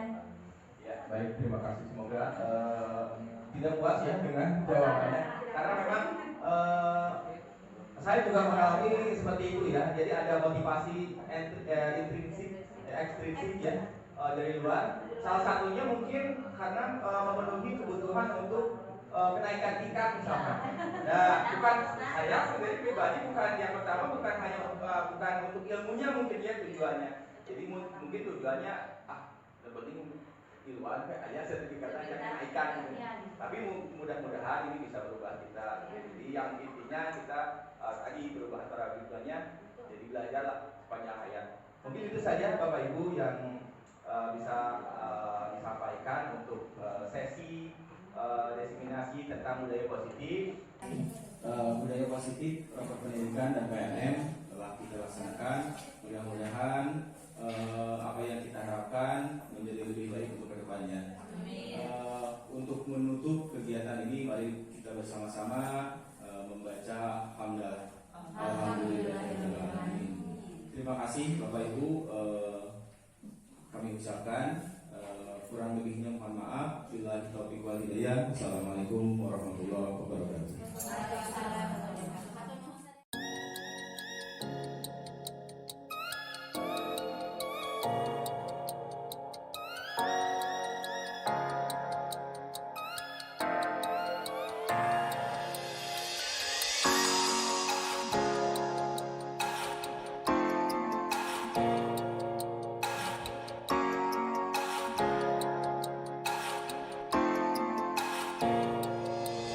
Saya setelah berbicara dengan Bu Rati merasa lebih lega karena sudah meminta maaf kepada Bu Rati. Semoga saya bisa lebih menghargai orang lain dan diri sendiri.